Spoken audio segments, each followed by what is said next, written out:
Hey besties and welcome back to my channel. In today's video, I'll be doing a review on Twice's new comeback, Scientist, along with their album. I wasn't gonna initially make a video for this, but I thought I might as well put my own thoughts on it, because it's very interesting to say the least. Please remember that this is just my opinion. Most of you who watch my video know I love Twice, so there's no bad intention in this video. With that said, let's start the video.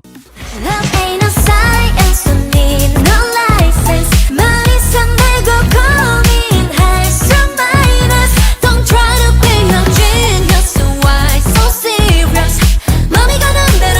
I'm gonna be honest, I was a bit disappointed when I first heard it. It's not that I had my expectations too high or that it was bad, but I didn't feel the way I wanted to feel when I usually listen to a Twice title track. Something felt off, empty almost. I kept wondering what it was until I listened to it. I realized it was that damn chorus. The beginning of the song is amazing. I love Minna's and Momo's low but soft vocals. The pre-chorus was cute. Then the chorus came. Usually in most of their title tracks, the choruses is what most people anticipate because honestly they have some of the catchiest and most iconic chorus such as TT, Fancy, and What Is Love. I was waiting for I guess you can say the boom in the song, but it never really came. It's like I kept waiting for that iconic part to come up, but it wasn't there. Now I know it may sound like I despise the song, but it's honestly not bad. Underwhelming? Yes. I truly think if they had a slayful chorus or at least a switch up somewhere, it could have been Song of the Year worthy.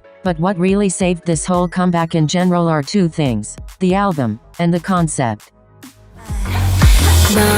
생각이 많아 문제야 문제 머릿속만 들여다보면 뭐해. Okay, so I'm gonna make this pretty quick because this album has 12 songs besides the feels and the title track of course. So yeah, I'm just gonna give a short review for each B-side. On to the first track with Icon. Even though I don't really listen to Ariana Grande, this reminds me of something she'd release, which isn't a bad thing. It's a very simple but chill song. My favorite part has to be Momo's line after the chorus, especially this part. It's not my favorite B-side but I wouldn't skip it, so I'm giving it a 7.5 out of 10.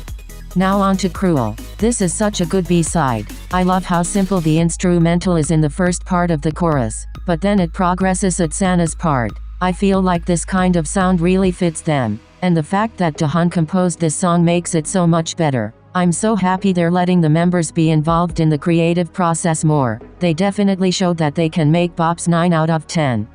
Now for track 3, Real You. Am I the only one that thinks the first few lines sound like beginning of Like E? Anyways, it's a cute song. Not the best B-side but it's really good. So I'm giving it a 8 out of 10.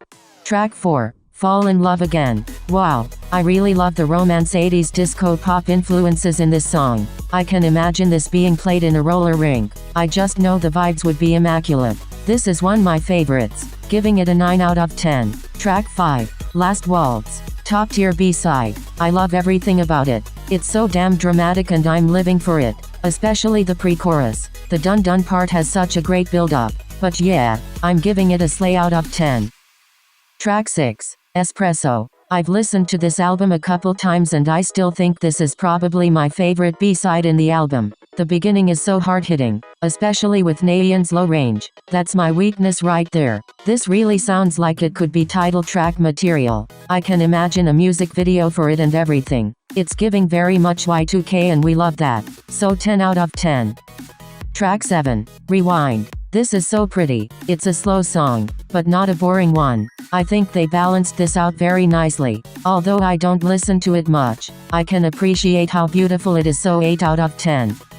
Track 8, Cactus. Oh, so you want me cry? Is that what you're trying to do? I don't know why, but this was kinda sad. Although I don't really like ballads, this is such sweet song, but I'm gonna give a 7.5 out of 10. Track 9, Push and Pull. This only has Sand, Jihyo and Dahan in it, but this another favorite of mine. I really love how a lot of their B-sides recently has this retro vibe. It suits them really well. 9 out of 10. Track 10, Hello. Another sub-unit but with Nayeon, Momo and Chaeyoung. I know a lot of people have mixed feelings about this track, but honestly, if you ignore the lyrics, it's really good. I have to say, I'm really happy rapper Momo is back. We missed you, girly. I know everyone would have ate this shit up in 2016, but you know what? I'm not ashamed to say I play this often, so I'm gonna give it a 7 out of 10.